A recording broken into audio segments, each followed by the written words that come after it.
Uma noite destas, a propósito de nacionalismo, reuni aqui no Café Central Francisco Lucas Pires, Francisco Louçã, Fernando Rosas e Boaventura Sousa Santos. E quando o debate se aproximava do seu termo, estou a recordar-lhe provavelmente aquilo que viu e ouviu, o professor Boaventura Sousa Santos, contestando uma afirmação anterior do Dr. Lucas Pires, advertiu para a perigosidade que poderia constituir uma entrada de Portugal na Europa de qualquer maneira. E acrescentava textualmente: é muito interessante que recentemente Natália Correia tenha vindo dizer que todos somos hispanos. Independentemente, continuava aquele professor da Universidade de Coimbra, de se achar correta ou não essa tese, o que gostaria de dizer é que este texto pode vir a constituir a justificação ideológica e simbólica para a absorção de Portugal pelo grande mercado espanhol. Depois de afirmar que no espaço de 2 anos a Espanha seria o maior cliente e o maior fornecedor de Portugal, concluía o Dr. Boaventura Sousa Santos: não vamos ter futuro se o futuro não for nosso. A advertência semelhante foi feita na ocasião pelo Dr. Fernando Rosas, ainda que então os seus temores tenham sido um pouco mais moderados. Foi então que, aproveitando a ocasião, lancei o desafio do encontro aqui, em redor do tema, e para o qual estou a convidar para a sua participação. É que esta noite vamos ter aqui Natália Correia, Boaventura Sousa Santos, António Quadros e Fernando Rosas. Natália Correia, boa noite. Existirá, de facto, um perigo real do seu texto poder vir a constituir-se em justificação ideológica para a absorção de Portugal pelo grande mercado espanhol? Eu considero isso um insólito desvirtuamento do sentido do meu texto. Bom, para já somos todos hispanos é uma frase que não é minha, mas de Garrett, e que tem um fundamento cultural e não tem nada a ver com os problemas económicos levantados a propósito da nossa integração na CEE e dos perigos que daí podem advir com uma absorção de Portugal pelo mercado espanhol. Não tem nada a ver com isso, mas tem a ver, assim, com a questão do nacionalismo. O meu texto pretende convidar uma reflexão sobre as matrizes da cultura portuguesa, porque isso é uma exigência dentro da nossa integração, e a partir de 1992, sobretudo, é uma exigência da nossa integração na Europa, é nós definirmos a nossa cultura, mas em termos de integridade e de veracidade. A cultura portuguesa não começou com os descobrimentos. A cultura portuguesa começou antes da nacionalidade. E nós temos que assumir os elementos de ibericidade. Repare que eu tenho cuidado sempre de pôr a tónica ibericidade e evitar o ibérico, porque o ibérico está dicionarizado como um fenómeno que se produziu, e particularmente no tempo do liberalismo, quer dizer, da União Ibérica. Eu não defendo nenhuma União Ibérica, pelo contrário. Eu defendo é que Portugal assuma as suas raízes ibéricas ou as matrizes ibéricas da sua cultura, a par, naturalmente, de tudo aquilo que vem depois. Não podemos esquecer, portanto, o Sr. Dr. Sousa Santos, se me permite, desvirtuou o meu texto, considerando, o que me é muito elogioso, considerando a justificação ideológica para a absorção de Portugal pelo mercado espanhol. Eu pergunto-lhe, Sr. Doutor, se não tem medo de outro tipo de absorções. Porquê só em Espanha? Porquê?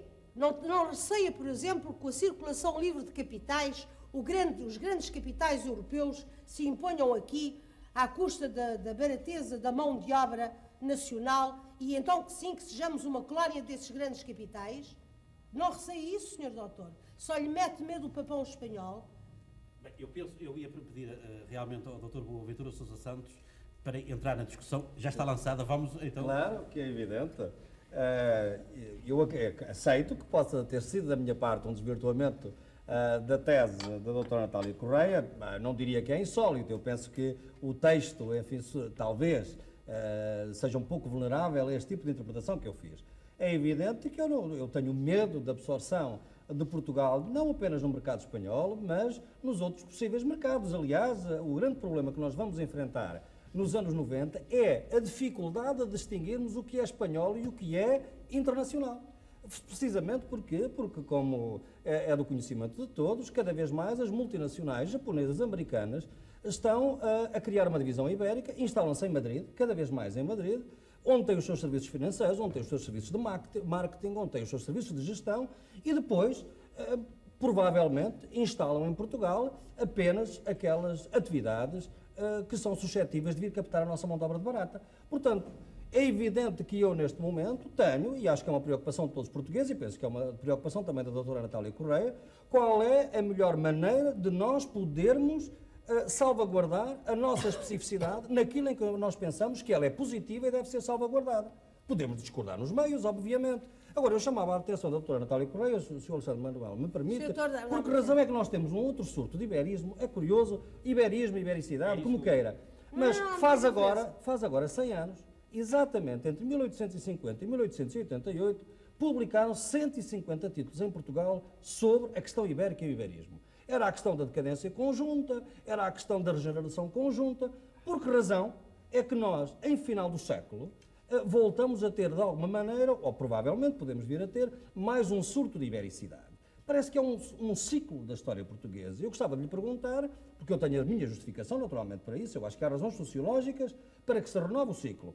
Agora, porquê, no seu entender? Essa é que é a questão. Será que o ultimato de 1850... de 1890, o ultimato inglês, tem uma nova versão, que é o ultimato do mercado único de 1992. O Sr. Doutor, pode-se evidentemente encontrar um paralelo, quer dizer, realmente Portugal, para voltar as costas à Espanha, sujeitou-se a uma espécie de protetorado inglês. Quer dizer, isso talvez, quer dizer, transposto hoje para a Europa, muita gente receia que hoje a Europa representa aquilo que a Inglaterra representou em termos económicos, não é verdade?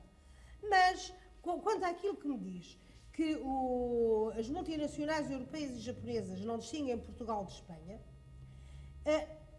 eu lastimo dizer, mas é que Portugal não tem feito nada para impor a sua diferenciação, porque não há dúvida que a Espanha tem uma tradição industrial que Portugal não tem, e uma tradição capitalista que Portugal não tem. Quer dizer, a nossa tradição, a burguesia portuguesa foi sempre uma burguesia muito dependente do Estado, como sabe, não foi uma burguesia sólida, o que justifica a debilidade do nosso liberalismo, não é? E da nossa própria República. Portanto, é natural, mas isso a Espanha não tem culpa.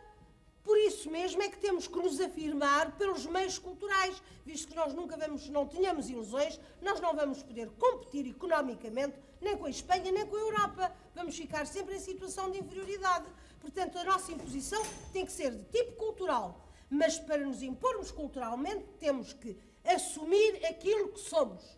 E assumindo aquilo que somos, não podemos esquecer também a vertente da mediterrânea, como muito bem acentua o professor Orlando Ribeiro, e não só a atlanticidade. Quer dizer, a nossa ligação com a continentalidade hispânica. Portanto, é isso, apenas é assumir esses valores, a assunção desses valores que eu defendo no meu livro. Mais nada. Se me dão licença, na ocasião, o Dr. Fernando Rosas assumiu uma posição mais moderada. Ainda que o Dr. António Costa me queira falar, eu ia só agora ver se entre os dois o Fernando Rosas funcionava outra vez como moderador. Não sei qual é o critério para avaliar dessa moderação ou não. Eu sobre isto do iberismo, acho que há duas ideias diferentes. Acho que há um iberismo.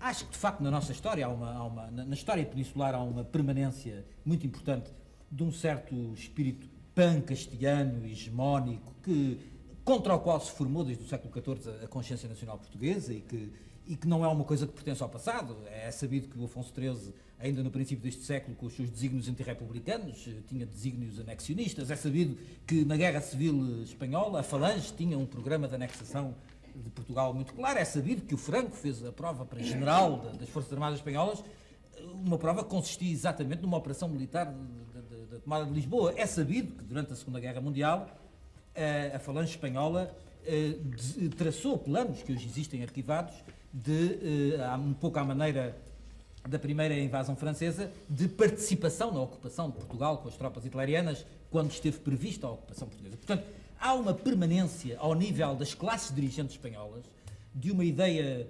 pan-castelhana, anexionista, que naturalmente é uma permanência muito importante, transsecular, a meu ver, e que hoje provavelmente terá outras formas e não se manifesta dessa forma imperial castelhana que se manifestou no passado. Mas estou de acordo que se manifesta em coisas como aflora, transfigura-se, mas aflora de qualquer maneira em projetos de integração económica ibérica, em grandes planos de estratégia da defesa peninsular e até no plano cultural, em certa forma de reconstruir a história dos países ibéricos, nomeadamente no que toca aos descobrimentos, etc.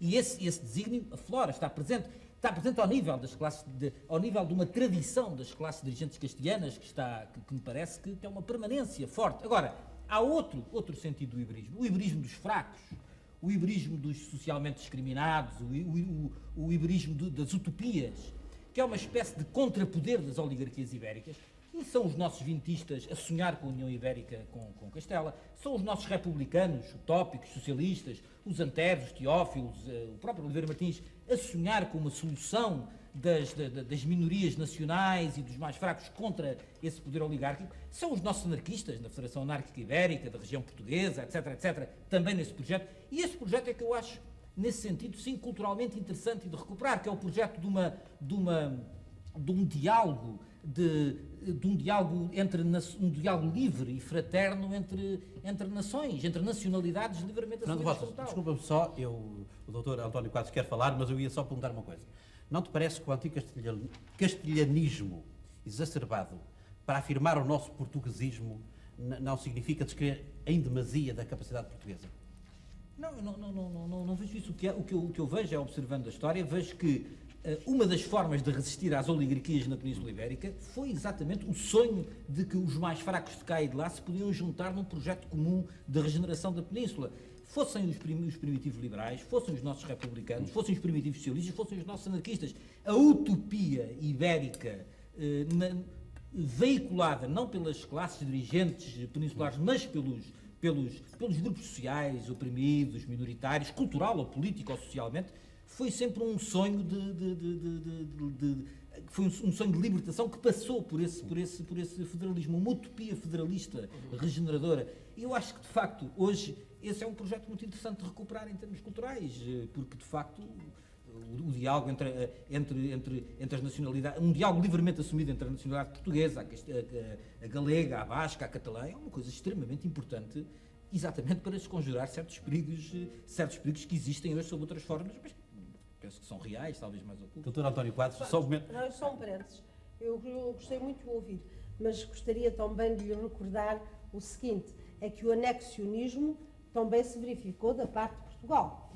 Quer dizer, se não fosse com o desastre do Touro, quer dizer, há o Dom Fernando contra Henrique de Trastámara, enfim, há ambições de Portugal, quer dizer, há o Cánovas del Castilho, que profetiza o fim da Isabel, quer dizer, a queda da Isabel, e quer entregar a coroa a Dom Pedro V. Bem, e para não falar nos processos, nos estratagemas dinásticos de Portugal, também ambicionar a coroa espanhola. É certo. O que eu pergunto é se isso constitui uma tradição nas nossas classes dirigentes, como constitui essa forte permanência em Espanha, não é? A minha dúvida é essa, que esses desígnios existiram historicamente, sem dúvida. Eu acho que nunca houve um perigo português para a Espanha, na mesma proporção que o perigo espanhol para Portugal. Quer dizer, o António Sardinha, por exemplo, na Aliança Peninsular, faz muito fincapé. Se houve um perigo espanhol para Portugal, também houve um perigo português para a Espanha.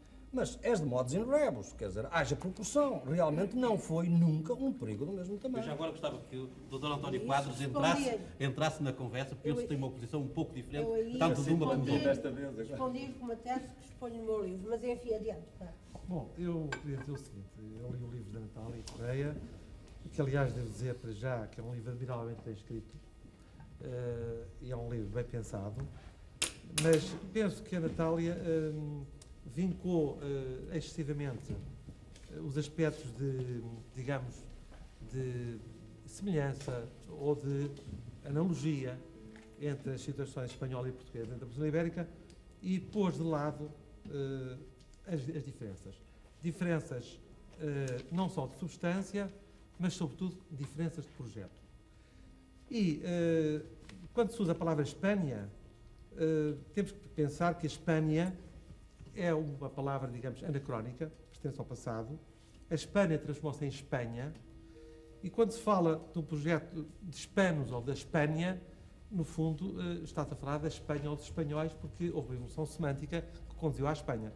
É curioso que eu ainda há uns 2 ou 3 anos tomei parte de um congresso em Madrid, coordenado pelo Julián Marias, o famoso discípulo do TH7, e que propunha uma associação cultural hispano-americana.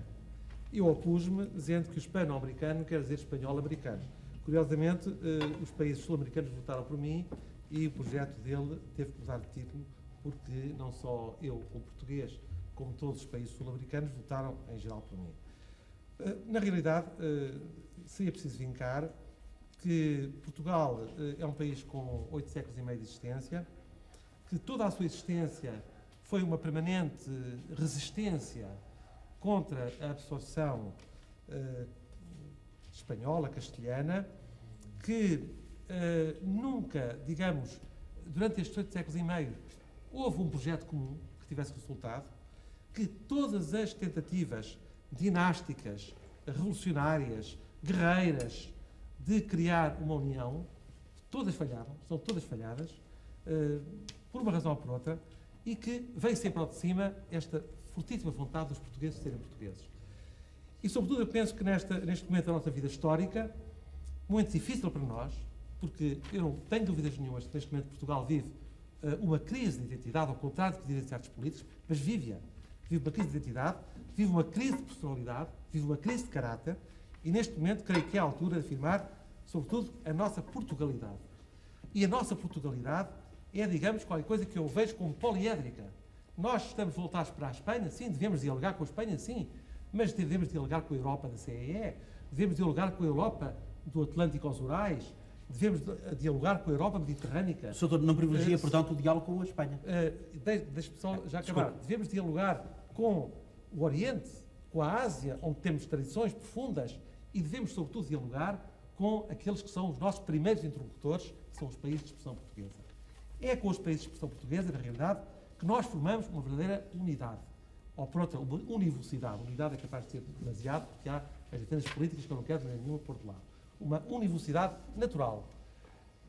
E não é por acaso que, nesses países de expressão portuguesa, o interesse pela cultura portuguesa é infinitamente maior do que o interesse existente em Espanha pela cultura portuguesa, que é praticamente nulo, tirando o caso do Essa Queiroz do Fernando Pessoa, que são casos apenas anedóticos e excepcionais. Por conseguinte, se Portugal não se vê como um país poliédrico, dialogando com os seus interlocutores vários, Portugal arrisca-se a perder não só a sua independência, mas a sua autonomia também. Eu penso que a Natália, no seu livro... Exato, mas eu ia só lançar uma pequena, mais um dado para a discussão. Não, mas dá-me licença. Faça um favor. Bom, eu uso a palavra hispanos propositadamente, porque recupero uma tradição clássica e lembro-lhe a frase camoniana, uma gente fortíssima de Espanha aplicada aos portugueses. Bom, portanto, o símbolo máximo da cultura portuguesa, não estou a dizer porque é que usei Espanha. É que disse que era um arcaísmo, para mim ver. Não é um arcaísmo. É? Um arcaísmo não. Camões, que é do século XVI. Você acha que Camões é arcaico? E em relação ao século XX é evidente. Não, um clássico. O classicismo moderno. é uma coisa, o arcaísmo é outra. Não vamos discutir isso agora. Bom, você diz que eu só falei das semelhanças. Eu não falei das semelhanças. Eu falei das identidades. Fui mais profundo do que isso. Bom, e que não falei das diferenças. Pois bem, não. É que falei só e apenas das diferenças. Porque, vou-lhe dizer, quando eu falo que é em Portugal que se consumou a Espanha, eu refiro-me a duas Espanhas. A Espanha absoluta, que é a Espanha de Castela, e a Espanha das nações culturais, que é a Espanha das Espanhas. E o único país que realizou essa realidade da cultura ibérica, que é a Espanha das Espanhas, é Portugal. Essa realidade que é das diferenças, que é a riqueza de Espanha, a única nação cultural, digo nação cultural porque não era nação política na altura, que realizou, foi Portugal. Portanto, afirmou a sua grande diferença. Não diga que não falo nas diferenças. Não, por exemplo, Falo nas diferenças. por exemplo, a Natália não fala da grande diferença que existe, por exemplo, entre os mitos portugueses e os mitos espanhóis. A grande diferença que existe entre as sensibilidades Quero religiosas. que eu lhe falo dos mitos? Inclusive, Olha que você apanha uma grande decepção. Olha, inclusive, você não fala de uma coisa que sabe melhor que ninguém, que são as festas da coroação do Imperador do Espírito Santo, que dão uma Dá-me grande... licença. As festas da coroação do Espírito Santo, em grande parte, Não vieram existem de em Espanha. Aragão, trazidas pela rainha Dona Isabel. Mas Foi a desapareceram. fundadora do culto do Espírito Mas Santo desapareceram. em Portugal. Bom, Foi em Portugal que elas está nasceram. bem. Também em Portugal desapareceram os autos de Gil Vicente e foram continuados em Espanha pelos autos sacramentais de Caldeirão de la Barca. Se me desse a E bem, licença, se quer que eu lhe fale, vamos falar dos mitos. eu só ia pedir desculpa por Vamos falar interromper. dos Não tem medo nenhum de falar dos mitos. O professor Boaventura Sousa Santos quer intervir, eu só ia pedir desculpa. Temos que fazer um intervalo. Vamos voltar na segunda parte para este tema que, quanto a mim, está a interessar imenso. Antes, no entanto, quero deixar-vos com o Paco Bandeira a cantar Ó Elvas, Badajoz à vista.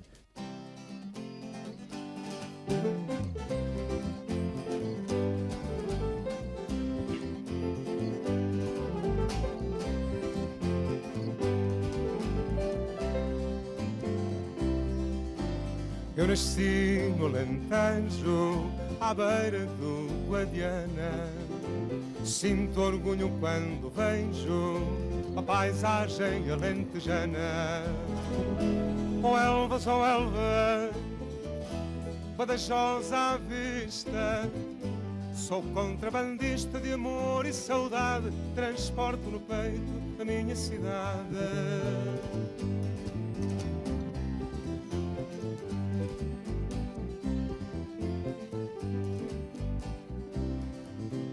Uma malta da cidade chamou-me de provinciano. Eu tenho grande vaidade de haver nascido alentejano. Oh Elvas, Badajoz à vista. Sou contrabandista de amor e saudade, transporto no peito a minha cidade.